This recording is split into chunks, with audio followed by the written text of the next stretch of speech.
This is the Lydian Spin with Lydia Lunch and Tim Doll. We're in Hollywood, California, home of faded movie stars, people that pray to stars on the sidewalk looking for a better life, people that are obsessed with something that doesn't exist, and massive, immense sprawl of hopelessness, fear, controversy, dreams, hopes, and suicide. Gangbangers, serial killers, and incredible characters, actors, writers, musicians, etc.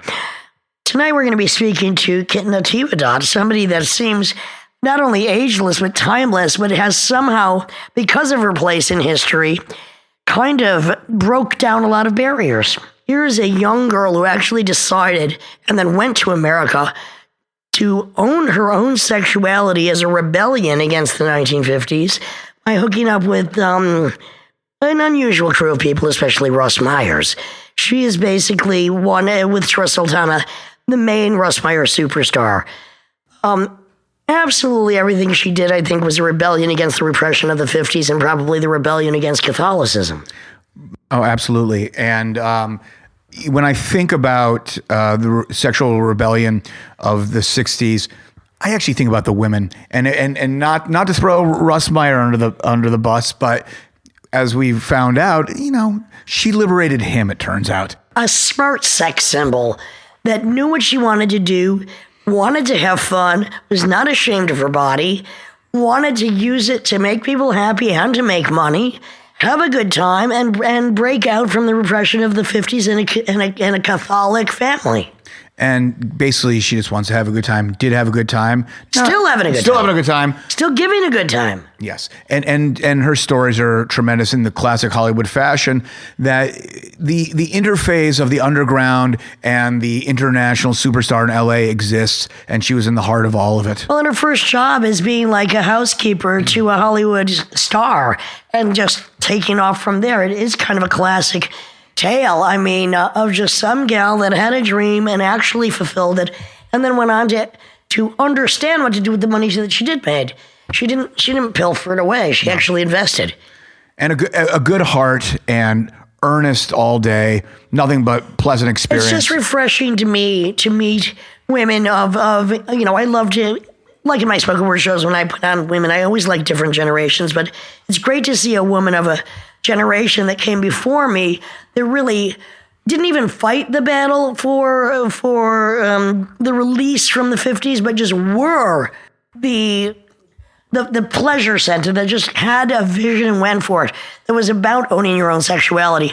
Whether it was rebellious or not, I think it was just a breed of people at that time that just said, we are going to do what we want to fucking do, and fuck you if you don't like it. And if I do fuck you, you might have to pay me. And why not? Because you know what? Pussy is a precious commodity. Enough said. Lydia Lunch with the Lydian Spin and Tim Doll and the incredibly lovely Kitten Natividad.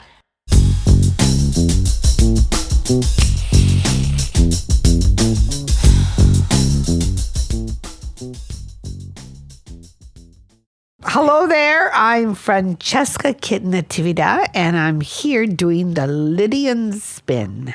Oh, great. We're so happy to We're have very happy you. to be here. Oh, me too. It's an honor me too. for us. It's an honor for me with look at these two wonderful women on around. I can't believe it. I felt like I was a has-been, and now I don't. Well, that's flattering. I wouldn't say I has been. I'd say I almost done it all. And ain't done yet. I'm overcooked, I guess.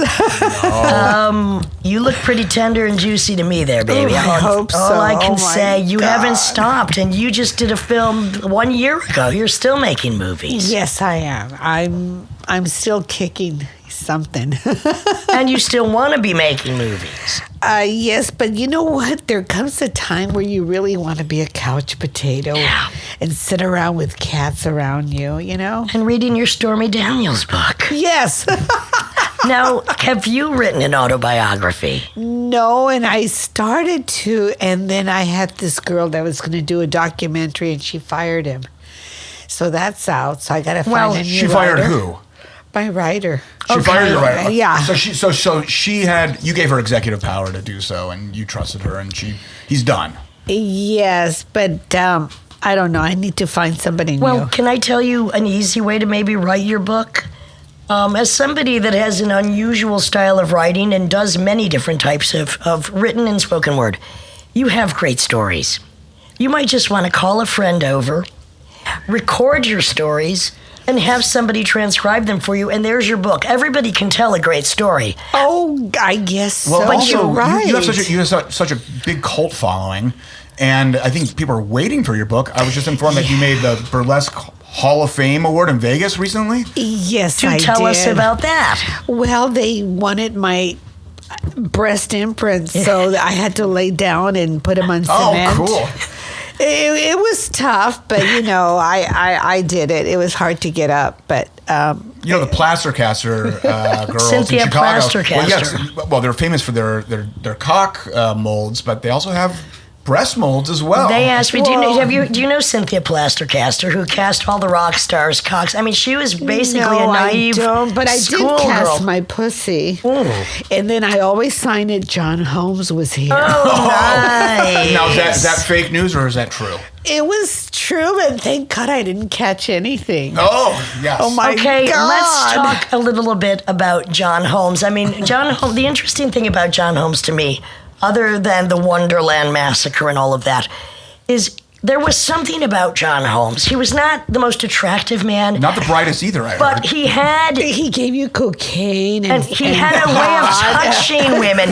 Did he not have this sexy touch? He liked to kiss. I mean, there was- going in was fine. It's when he pulled out, it was forever. Oh my Oh, God, it was like I was having a baby. I was going, Well, like I said, honey, about having babies, it doesn't fit in, it doesn't come out. But that's why it was so hard for him to come out. Now, so John Holmes was a good kisser, Yes, he was. and he was kind of sensitive. Yes. I mean, physically, there was something attractive about him beyond his Yeah. physical nature. Did you ever meet He him, asked Lydia? me I to never- lunch, and guess what? He fed me white rice.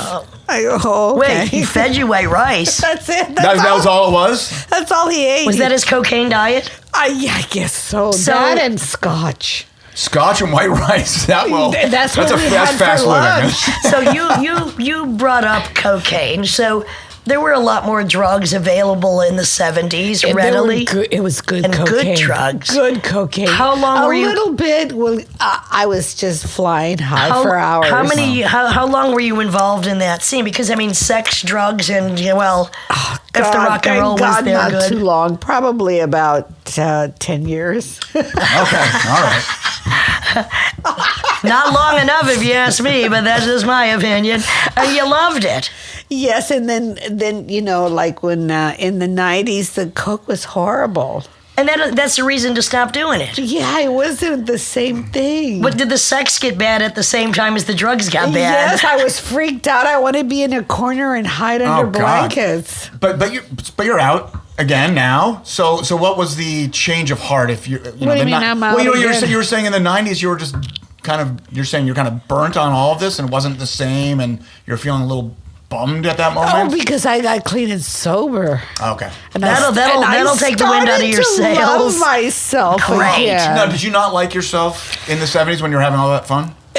In the 70s, yes, but when I had those bad drugs, oh my God, it made me feel like crap. Yeah. Well, that's why you gotta. I mean, it's like meat or drugs. You gotta know who your dealer is, honey. Well, I mean, no. you gotta know what you're sticking in your body there. So speaking Yeah. of cocaine, I've done a little research, and you were born in Juarez. Yes. And which is, of course, not where cocaine comes from, but it's definitely one of the big trafficking Yeah, but centers I of the was country, of the world. working here, not in Juarez. No, I know that. I'm saying Oh. you're born there. I'm trying to make a thread to your beginning here. Oh God, my beginning, I was 9 years old. And I lived 2 blocks from the main street where all the whorehouses and burlesque houses and bars were. Okay. And we would all go, all the kids barefooted, we go running. We're going into that club because they didn't have doors. They had just black curtains. And we ran in there all the way to the stage, and then they chased us out. But we got to peek at the big bosom women Wow. with the red lipstick, the big hairdos. And I said, that's who I'm going to cool. be when I grow Fantastic. up. It's amazing because that's like basically Versace's same influence was his mom and then being in such a conservative family when he was living in, I think it was either Calabria or Sicily, grandma would say when they walked by the brothels, keep your head down, don't look. And he had to look, and it was one of his biggest inspirations in his designs. Absolutely. All right, so you're a barefoot child of what, 8, 9 years old? Yes, in running Mexico. into the burlesque houses and whorehouses, knowing that's your style icon, and that's what you wanted to do. And it didn't take you too long to do that, And honey. I love it when they say no, I say yes. There you go. There you go. So you got so after Juarez, you come to America. El Paso, Yes. which is the same city, Right, except exactly. for a border going right Yes, through it. yes. And I wanted to be a nurse, and I just didn't have the money to go to college. But wait a minute, I hear that you were like the class president in your high school. Is that Yes, I was you're very popular. I was very intelligent and smart, and I didn't know that I had this charm about me. I didn't know I was charming.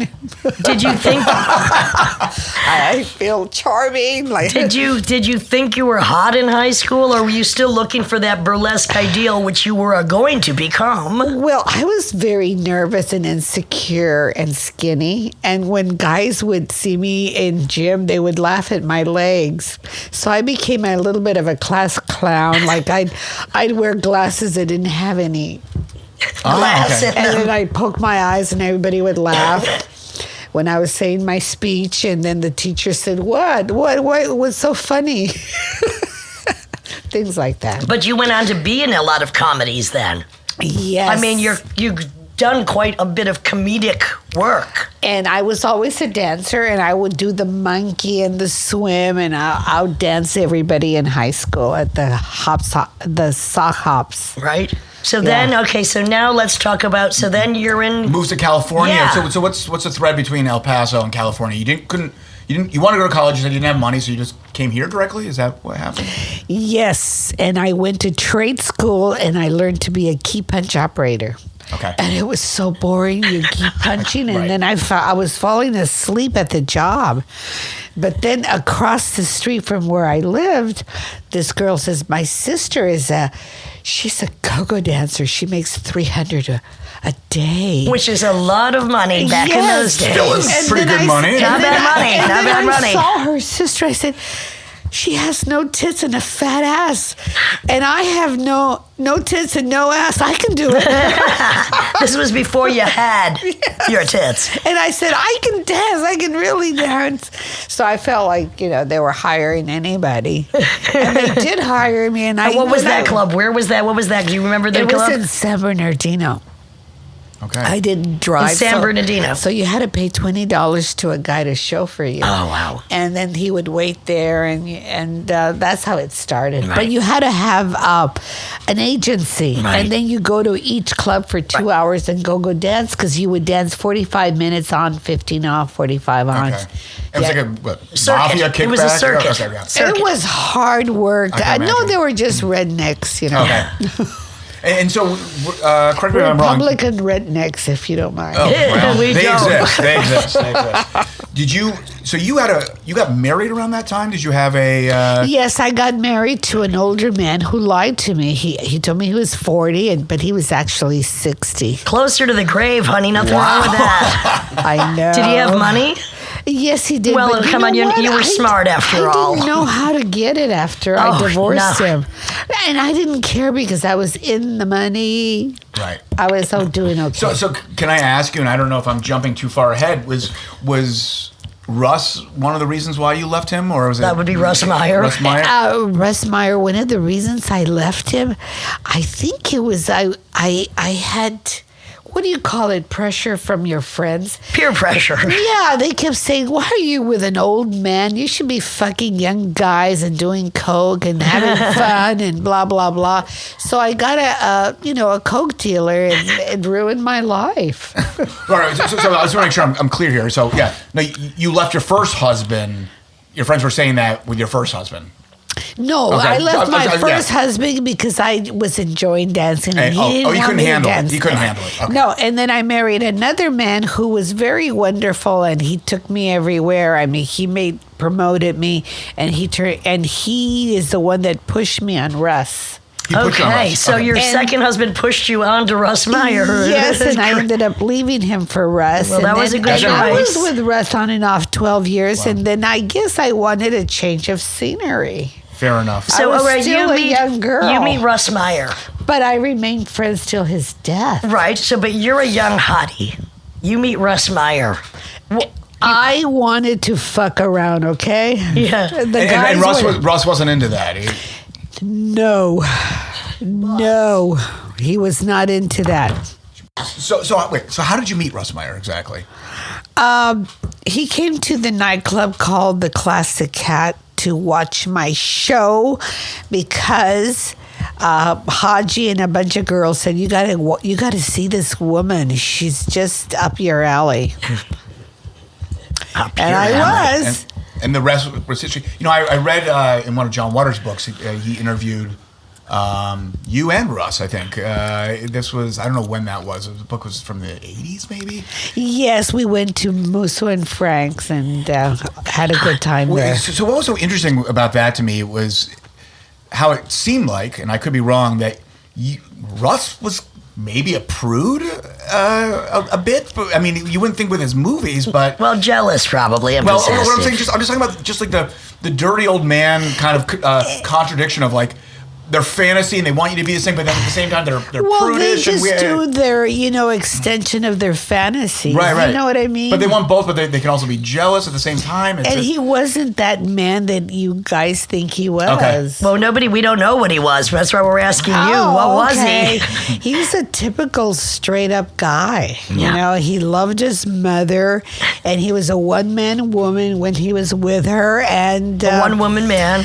Yeah. he ate pussy, but he was basically a straight fuck, because I would wear lingerie and he goes, take that shit off. He goes, I know. He didn't want to do any role playing or any of that I don't know shit, how you but- could stand it, honey. No wonder you wanted to fuck everybody else. No wonder you did. Come on, if they don't like you in lingerie, the thing is, I don't want to see a man naked. I prefer them in knee-high boots, a belt, and maybe some... I'm just saying, chaps if necessary, but nude is not where I'm at. But yet in the movies I wore lingerie. You Of know what I mean? course. So it was different. It was different. Yeah. He was a straight up guy. He was a man's man. So then moving on, you did obviously Beneath the Valley of the Ultra Vixens, which, by the way, Roger Ebert co-wrote. I mean, which is amazing. Which is amazing that the guy who went on to become an incredible film critic was also responsible for some pretty raunchy and weird films at that time. I think Roger Ebert was just a freak. Yeah, Right. Exactly. Yeah. Definitely true a life. freak. Yeah. But eventually, He's a nice man, very intelligent. he was known to be very intelligent. Very much, his friends loved him. I never met him, of course, and had a tragic ending. So your first movie role, I mean, you were destined to be a superstar because, I mean, back to the burlesque house at the age of 8, you knew what you wanted to do. So now you're offered your first movie roles. Did you just think this is it? I'm going to be a star. No, I can't wait. Didn't. No, I didn't. I just thought to myself, this is fun, but I still love my burlesque. I still love the live performance. Right. I still went back to it. What did you think of those early films? I mean, so you're making these films, which then became very iconographic. People know them, they love them. They're camp, they're funny, they're sexy. They're breaking new ground, but to you... I thought it was a lot of work to do the same shit 30 times. Right. And I'm talking before the porno even. I'm talking like the Russ Meyer films. Did you know that these were going to be... No. Of course not. You're just doing what you do. No, I thought it was going to be for the moment. I get paid and that's it. Everybody forget about it. Right. That would be it. So I had to keep going and doing my burlesque. Yeah, of course. And then, of course, your game show experience. Excuse me, Chuck Barris, who was one of my heroes. So you were on a few Chuck Barris shows. Yes. I mean, was he a friend of yours? Yeah, he liked me. What an incredible creature. He liked me a lot. I mean, He the was Gong nice. Show, the dating game, the Newlywed Game. Yeah. Right? And I loved his book, and I loved the story of his life. He must have just been a riot. He was wonderful. And did you meet him Yes. independently from... No, he was going with his girlfriend then. Okay. And... But I mean, how did you meet? Did he approach you, Chuck Barris? Did you know who you were? No, my husband was my agent, and he told him about me, and I went to audition. Wow. For the Gong Show? For the Gong Show. What did you do on the Gong Show?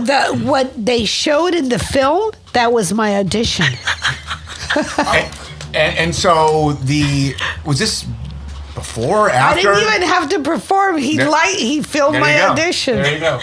And what about this TV show or this game show with Rip Taylor that you're in? Right? Oh, the $1.98 contest. Yeah, Hey, I met Rip. I was heartbroken. I didn't win. I wanted my bunch of carrots. So did you meet Rip? Were you hanging out with Rip Taylor? He must have been a laugh riot. No, but when we did the movie, the Right. Gong Show movie, I hung out with an unknown comic and all that. Oh. We all got drunk, and I gave him head and everything. Oh. Did he wear a paper bag while you gave him head? No.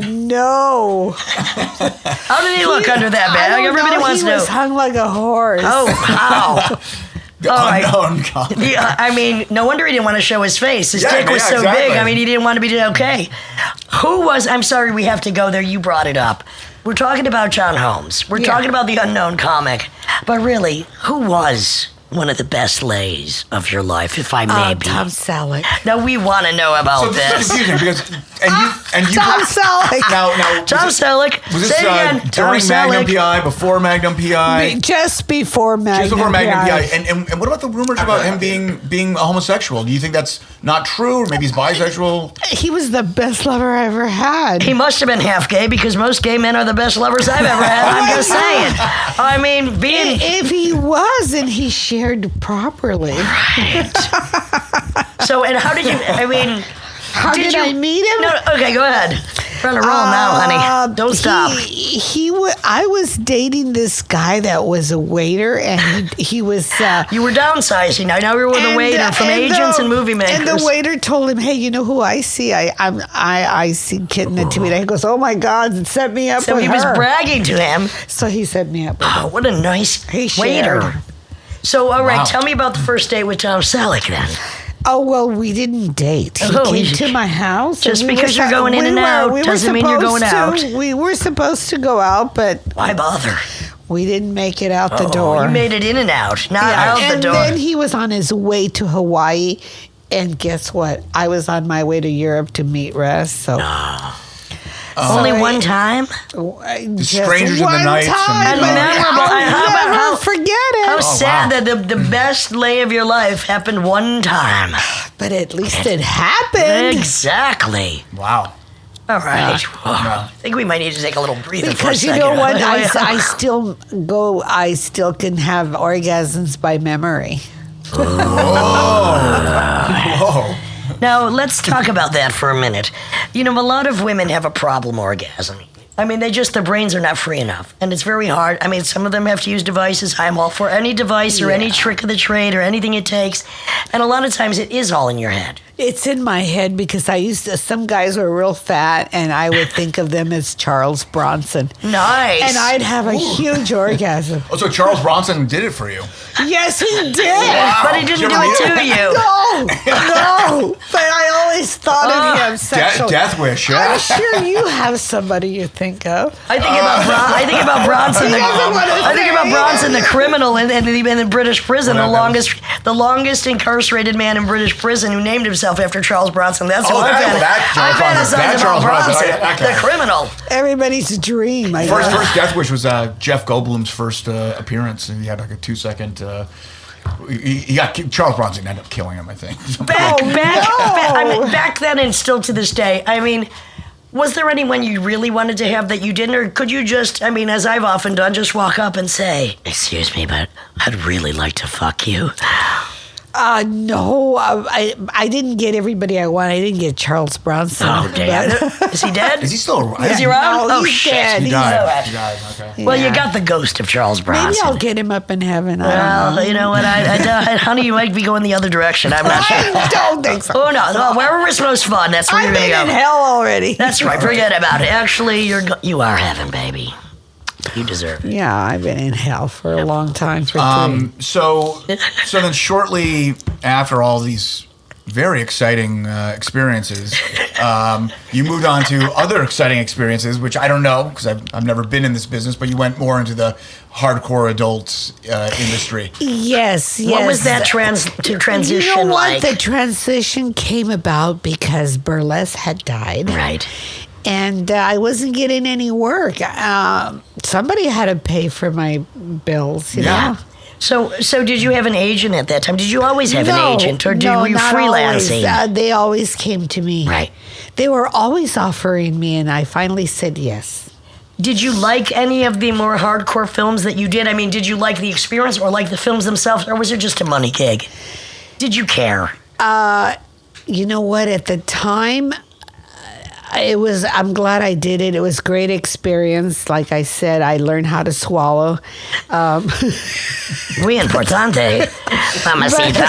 But you know, it was really the most unsexual time in my life. Because it was a job. It was horrible. You have to fuck for 8 hours and you're dried up and everything. You know, it's hard. It's hard. Yeah. It's not as glamorous as it looks. No, but Okay, you know, the editing looks great. And how did you transition then? How did you parlay from doing these films, which were basically just a job? They weren't really arty. They were just a job, into doing something like getting into other films or just transitioning into the next stage of your life. How did you finally decide, okay, now we've got to do something else? Like I said, they came knocking at my door. Okay. And as we did, Yes. as they still are. And people, yes. I remember somebody said, I don't see people knocking on your door. Well, There you go. because they're not sitting outside your door knocking because you let them in. You shouldn't have let them in the first place. Yeah, no. Everybody's always come to me. That's fantastic. I don't have When did you any- decide to become like to start your own fan club and to start to monetize that way yourself? You started to actually own your My image. And fan club started when I was on the circuit. And guys would say, when are you coming back in town? I said, give me your Nice. address Okay. here. Okay. I had a book and I said, sign your address and where you live, and then I would look through my book. We didn't have computers, Right. Did you and do national tour? and my husband would write them. She'll be appearing at the Great. Market Cinema in San Francisco or whatever. Did you I do was- full national tours? in burlesque? Yes, yeah. I would be like you know, for 6 months straight, Right. and then come home for 2-3 months, and then do it again. Right. But you were making bank then Yeah. when you're on the road like that. So what did you do with your money? We bought houses and jewelry. And wise and- for you. That's what I'm saying. You actually learned, unlike a lot of people that were either in pornography, you knew you had to monetize it into something Well, else. I either knew that I had to do that or marry a rich guy. Exactly. And, Yeah. Did you ever run across any psycho fans? Any just dangerous men on the road? Or? No, but you know, I would tell Russ about him. I would meet guys that would just blow their loads, and I could smell it, and then I tell it does have a specific piquance, shall we say. I kind of like the smell, though, of jeans that have been freshly come upon from the... there is a yeah, certain... they can walk on their own. I mean, well, you know, well, I prefer it if it's like a teenage fragrance, but that's just me. Anyway, so what, I mean, you can't blame a man for coming in his pants when he sees you. You hottie. I mean, come on, you can't blame a man for that. and Russ would say, "Did you see? Did he had you a charge big him? one spot?" I go, "No." Hey, did you say that'll be $10, please? Uncle Krusty over there. See, now, if only you could have monetized those that were coming all over your fantasy Oh, of you. God. You can't charge people for a fantasy unless you're able to No, but I monetize did it. charge him for the picture. And as you should. But you were wise enough to then, because now you're a landlordess, as I like to call you. Yeah, but everybody's after my money. Jesus Well, Christ. I mean, you know, if you get out there in the world, if you're brave enough, like yourself or like Lydia, if you're an artist, you're a performer, the amount of obstruction and the amount of attacks are just It's amazing. It's instant, and the vultures love to hover around, especially if you're down on your luck. It's kind of it doesn't give you a lot of faith in humanity when you witness that. But but you know what, darling, you've made so many people happy, and so many people back you up, and so many people love you, and thank you for what you did just by being bold enough to embrace a sexuality which at this point is being ostracized and criticized. Yes. It was a different kind of sexuality in the 70s because it was really a breaking free I from the tell you, 50s. When I worked for the mafia, the guys. Wait a second, back up. They always slapped me on the ass. He goes, "Go get a do show," boom, and slap me on the ass. I And go, no "Thanks." biggie. And no biggie. It's a slap on the ass. I did not sue them. It's a slap on the ass. I don't really want to go too far into the way that sex has been perverted. But I'll tell you one Two. thing. One time I was robbed in Boston of all Bastards. my jewelry. Yep. And I was crying, and my he was Teddy Venus from the Greek mafia, and he the Greek mafia. and he tells me, "Go do your show. Go do your show." When I got out of my show, I had my jewelry back. It was the elevator guy that did it. okay. But I mean, you were always protected by these men. Right. Well, Just I mean, don't cross them. Don't fuck them. well, and also it's really a matter. Don't fuck them over. I mean, I think it's a matter of interpretation. The way that there is so much controversy over. Look, men can be assholes. They can be dicks. They can be pigs, or they can just be flirtatious men. Yeah. There are rapists. There are murderers, and then there are just normal men acting silly. You cannot paint all of them with the same brush. And the thing is, I'm not blaming the victims for complaining. I'm blaming the mothers for not teaching women how to defend themselves or to behave with dignity and respect and strength against the normal, typical male bullshit behavior. I don't know. It was very different then. It was right? because sex was a liberation. It was a break from the 50s. It was when women were actually owning their sexuality, and when you had to deal with stuff. Were you ever raped? No. Exactly. There was times that they wanted to screw you, and I go, "No, my husband's outside But right you knew now." how the door. to deal with it. Yes, You knew how to deal with it. But they did take no for an answer. And there is a big difference between someone being raped and someone being coerced into a position by a man in a position of power who wants to gain a position further up the chain than what they Exactly. are. All right, I don't want to talk anymore about that. Yeah, it's interesting. But and that's pretty much the diagnosis. Because the time that you were coming up, it was really a break from the inhibitions. Yes. It was sex as fun and comedy, sex as release, women owning their bodies, even if men were the movie makers or the agents, and you became your own agent at one point. And do you feel you were exploited? Not at all. Because you enjoyed what you were doing. Yes. And there was some glamour But when in I it. needed help, they were there. They were there. They were there as men. well, I always say that about with some of my female friends when they kind of decide to get in a relationship with some kind of, I would say beta male, if you will, some kind of, doing what basically bossing them around and all that stuff.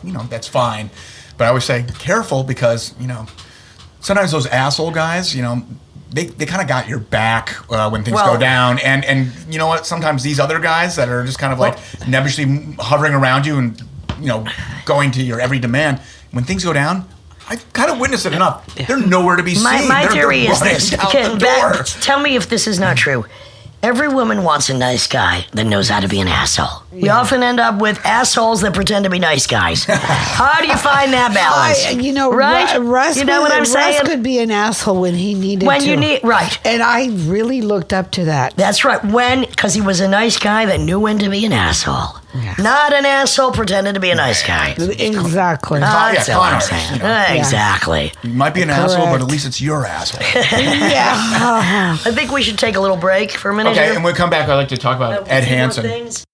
So, we were just leaving off on Ed Hansen and your eroticized video I was witnessing today, in fact. Oh, really? And I'd like to make a connected thread for the audience that Lydia also has a exercise video that is still hasn't Starring been, Neon. yeah. Called the Lazy Girl Exercise Hasn't Video. been released yet, but it's definitely in the wings, and it's something different aesthetic than the way you approach it, but kind of the same general hilarity. Yeah, attitude. Well, you know what they even to this day, that when you go to gay parties or whatever, they put that on. So the gays like this. Is They basically what like you're it. saying. I don't know Okay. what. Just us, bouncing up and down naked. Yeah, I mean, you struck a chord with that. With Well, that and I have to demographic, say, clearly. the exercises are pretty effective. I mean, they're a good exercise. This is pre-Pilates. Well, we were trying to compete with Jane Fonda. Oh, honey, there no you go. competition, though. Come on, let's face fact. I mean, love Jane as I, Barbarella as I do. There was no competition.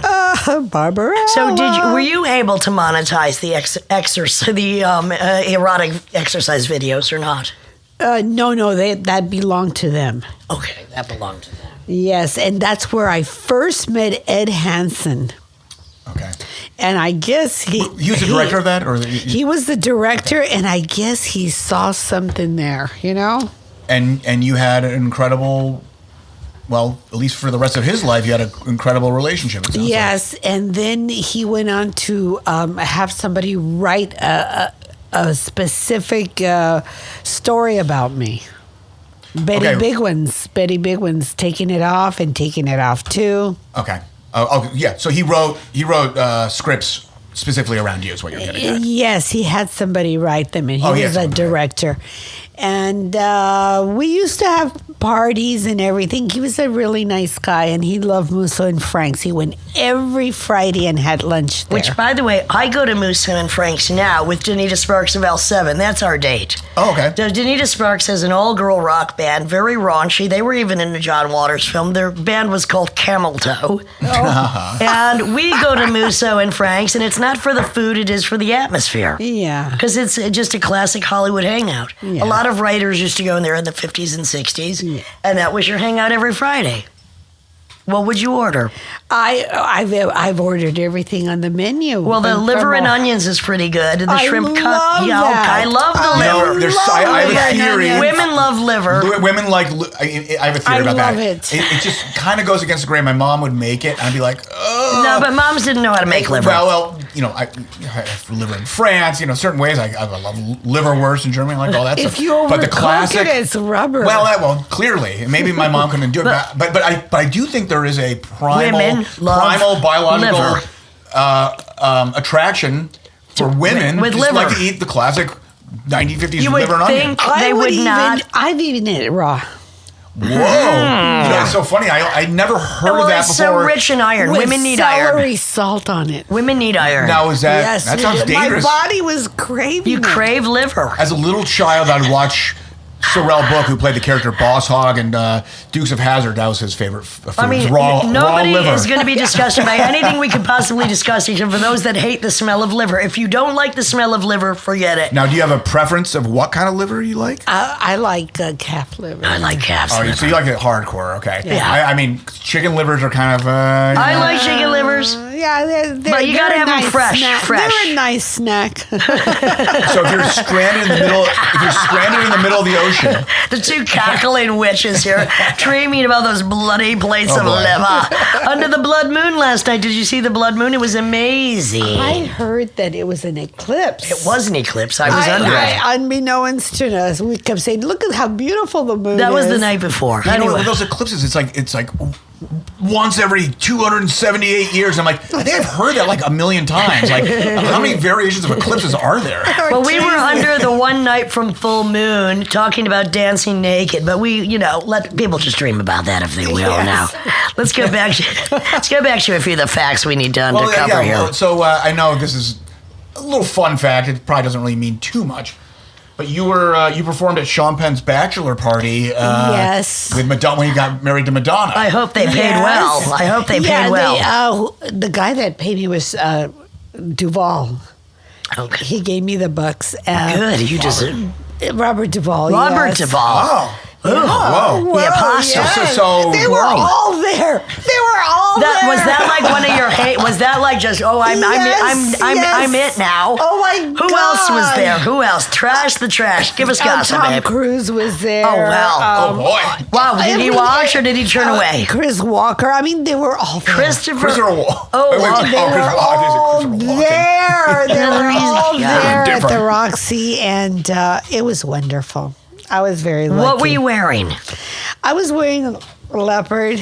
Of course. And of course, I took it all off. Yeah. Ooh, what kind of shoes were you wearing, honey? Stilettos with rhinestones. Oh, beautiful. What color were your toenails? I think everything was red. I'm sure it was. Red Yeah, lipstick, red toenails. So maybe you cursed the marriage. Well, honey, let's Guess face what it. music I played? What? All Madonna's songs. Oh, really? Oh, did he like that? Yes, he did. Okay. He was shy. He was very shy. I tried to make him touch my breast, but he wouldn't. Are you kidding? God. Well, maybe. it was a knee movement then starting. Yeah, I well, don't know. no. Maybe he didn't want his tiny erection to show through his jeans. Maybe he was afraid of showing what a small man he really was. I Such a boy. big and beautiful woman that you were. I don't know. I'm just he saying. was just yes. being respectful. Well, isn't I that kind think. of him? Yes. Or maybe there was some kind of Claws. blackmail cameras from Scientology in the wings. Did Madonna touch your breast? No. Well, she missed out, didn't she? No, Yeah. she touched my pussy though. No, I'm just Oh my God, I can't believe it. kidding. I'm kidding. I mean, look, you see what I'm doing, Kitten? I'm holding my own hands so I don't touch your breasts or your pussy. I'm just saying. Oh my Put God. it this way, in my mind's eye, I'm touching you all over, baby. All right. With love and respect. Thank you I very feel much. it, I Do you feel it. do you feel the Yes. Lydian love? Yes, I feel Yes. the love. Well, thank you. Lydia spreads her love, especially to the ones that are brave enough to realize Thank their you, own Jim. designs that are independent. And guess what? I don't It's waste an my endangered love, species. but I spread it in the right places. Yeah, the endangered species of the individual, the endangered species of the self-made expressionist, exhibitionist, Artist, performer. exactly. I mean, it's a rare one, and of course, you are one. So that's the connection there. I mean, it's pretty clear. So Oh, my it's something to be goodness. proud of because I mean, honey, guess I what? loved you the minute I laid eyes on you. Let's face my fact. You know I goodness, did. I love you. You're a very pretty lady. You are a gorgeous woman. Thank you very much. Now, let's get back to some facts here. I'm going to backtrack a little bit and it can be edited. We're going to go chronological, but it doesn't have to be. Stella Stevens. She was gorgeous. Yes. I mean, you're yes. cleaning her house. Yes. Now, wait a second, I've because- always loved to clean. You know, let me. Why Okay, not clean her house. here's another connection. The only job I had outside of art or sex was as an underage teenage maid in upstate New York. No. And so this is another connection we share. And I'm fastidious in my house. Ask Tim. He's been there many times. I am a clean freak. Very organized and very, very clean. But we both. So you were at Stella Stevens cleaning her house. Yes. You were 20? Yes. How old? No. I first came for a vacation. Right. And my uncle was a janitor at a place called PJ's on Santa Monica. And that was the boyfriend that owned the nightclub was Stella Stevens' Okay. boyfriend. Okay. And then he says, she's looking for a nanny / Right. So I went for the whole summer and became nanny domestic. Wow. And I loved it because I saw Warren Betty, Glenn Oh. Ford. They all would come visit her. Did they have their eyes on you? No, I was young, but I would Shy? be looking and then they would disappear into her bedroom. And you said one day that's going to be me. And then They're going I to be would disappearing run. into my And in bedroom. those days, you could smoke in people's houses, and I Right. would collect all these. I still have them, the cigarettes from all the different movie stars with their name on it. Nice. Who else went into her bedroom? Into the bedroom of Stella Stevens. I All right. Warren Beatty is good enough, honey. and Glenn Ford, right? Cliff, oh, that's Who- a I wide, can't that's a wide remember berth who of else man. there were. A lot of times they would play poker, naked poker. Naked poker. And I'd be in the kitchen looking. And that was through was the- this before you were fully endowed with your Yeah, I had man-made gorgeous. God couldn't have even created breasts that beautiful. 15 years old. I was. Oh, wow. Yeah, I was. 15. All right, I was a that's- virgin. I didn't know anything. Okay, let's talk about that for a But I minute. used to You were a see- virgin. But I used to see Linda Evans come in, and Oh, she wow. used to be so tall and Right, She blonde. was so beautiful. She always came, like once a week to do sunbathing. Oh, nude? Yes, Of because course. she wanted to be use tanned her everywhere. pole. So when Who and how, if you don't mind, were you deflowered? Who and how? Do you remember? Oh, yeah, my first boyfriend Okay. in high school on my graduation night. Oh, wow. Yeah. Was it good? It was good, and we tried to elope, but we didn't have enough money for a license. I think you just sent your cat into heat by saying that, because now I hear some cat like just crying desperately for a good, like, I don't know. Oh, here she. You Oh, wanna go out? now the pussy is on Kitten. All right. So I don't mean to get too dark here, but I'm always amazed, and Lydia's been ill herself in the past, and just how to endure that, and how to just be resilient, and how to still stay alive and positive. And I know you And had maintain your sanity, you which had is what this problems- podcast is all about. How did you maintain your problems sanity? from the original Yeah. silicone implants that eventually you had to get rid of? That 'cause was in '98, yes. Yeah. And well, you do go into depression, Of and course, then you it's tough. say you have to make up your mind that you want to live. Yeah. And you said, "Hey, I'm alive for a reason. Let's live." Right. And by the way, I mean, they were the most beautiful man-made breasts ever created. Yes. They were fantastic, even though now we know that they were industrial-grade silicone. But I mean, we see a lot of bad surgery, especially in LA, and these were immaculate. They weren't stalactites. Yeah, and They were I also immaculate. wonder, maybe it was a good thing that that they were taken away, because I don't know what the hell I would have been in so much trouble. They were a lot of trouble. Yeah, and probably backaches as well. Yeah. A lot of trouble. That was a heavy burden to bear. This way, it made me think with my brain and make better Well, Which you always had. decisions. But you're a survivor. It's clear. What brought you out of the depression then? So you had to have a double mastectomy, which has got to be just it's mind blowing anyway. It's mind blowing. Well, the reconstruction. And you had the reconstruction, but did you feel like you were losing your identity, or that you had to re-identify yourself I had to re-identify Right. myself. and get really back into who you truly were? And guess what? Do tell. What made me go forward was that my fans loved me anyway. Of course, baby. And they still love me to this We day. still love you. Because I have gone like this to do signings, and not one of them has asked me what happened. Exactly. But what happened is you still are alive and beautiful and striving and thriving. Yes, so Yeah. it's great. It's great. I don't think about it that much anymore. And how does it feel? I mean, do you feel like you're still 35? Do you feel 40? Do you feel your age? Do you act your age? You don't act your age because to me, you're a party gal. Well, to tell you the truth, I do feel older, and I'm glad I'm older, and I'm glad it's behind me. It's hard to be on all the time. Right. It's really hard. It was taking a toll on me. I'm glad I can be more settled now that I'm older, and that's me. Right. And we need women that can represent all the generations of which we are, and they can stand up for things and be proud of what they did, even especially outside of the margins of what is but acceptable. I'm glad to be getting older, because if you don't have a birthday, then you're dead. Exactly. There you go. What do you still want to do? What do you want to do? What's next, or what haven't you done that you want to do? I want to finish my book.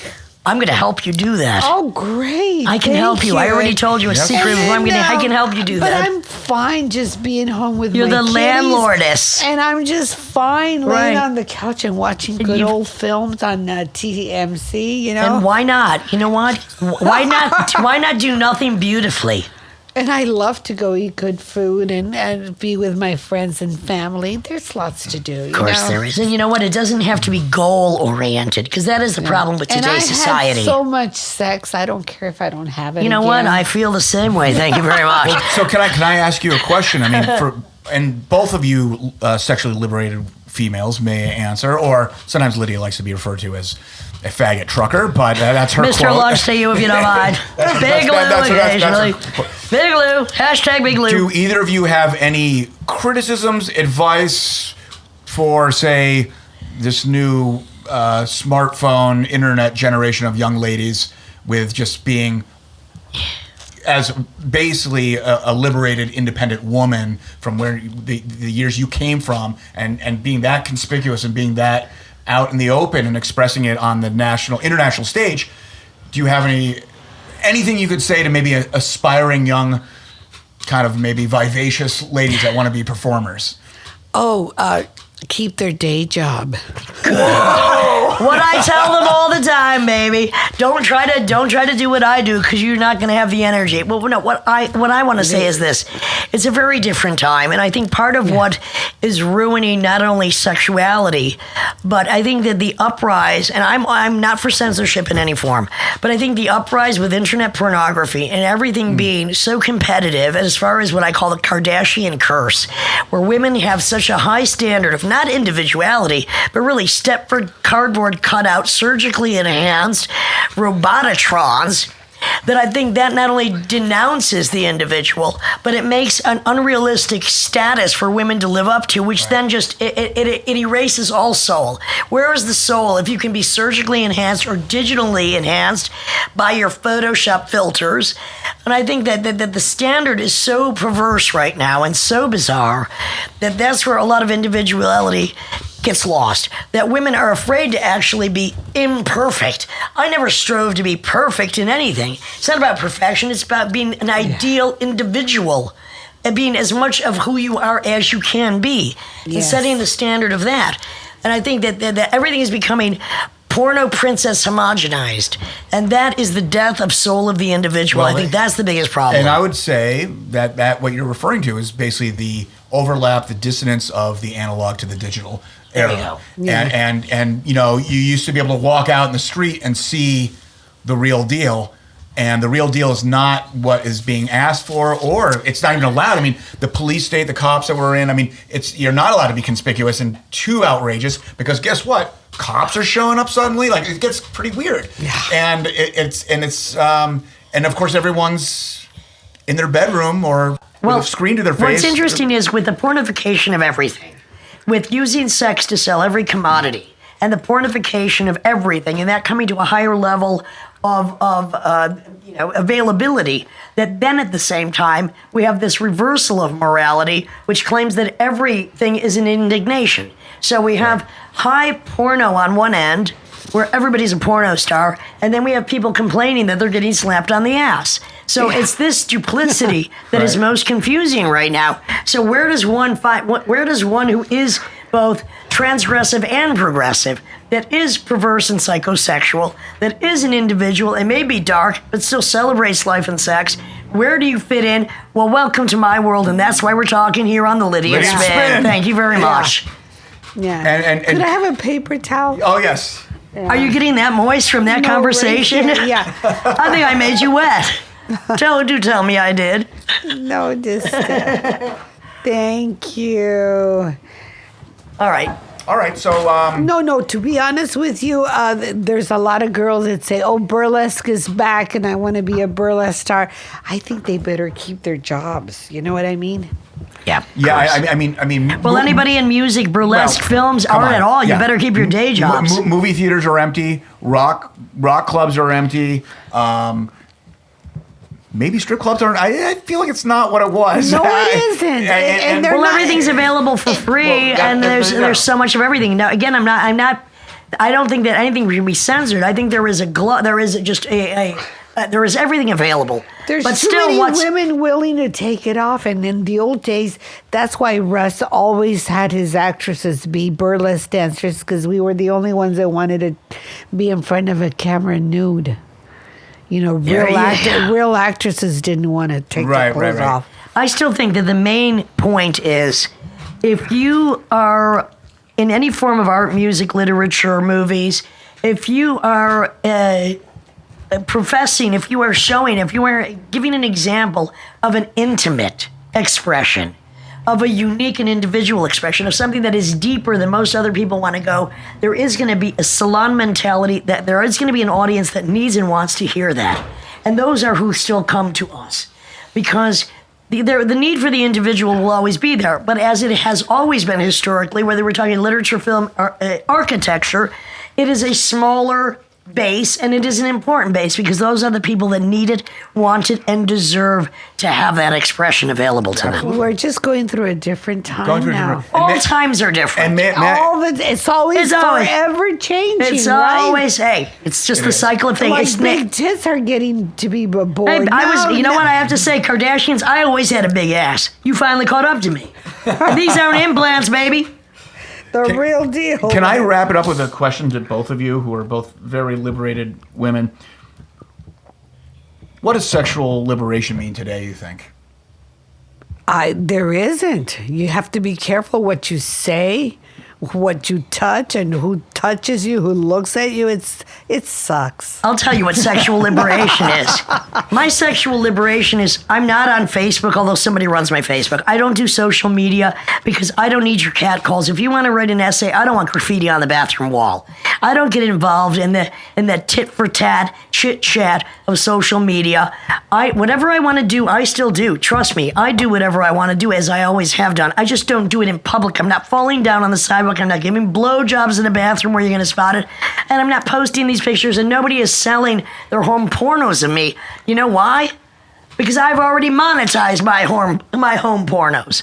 So who's going to do that? Right. Yeah. So I own what I am. And the difference is this, is like, I'm going to continue to do what I do, but I'm not under the glare of social media where you have to be extra careful. And then we have not only social justice warriors, but then we have the ones like the Kardashian cult that have made it big by putting their sex tapes out. Right. Thank you, Rob Lowe. I did like your sex tape, and I still think you're sexy, but so I mean, it's a very confused time because it's so convoluted at either end.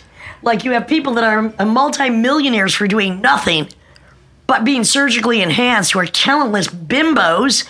And then you have other people here who are like, trying to get a leg up by accusing somebody else of something they didn't like that they did, or not getting back to them for something they did do.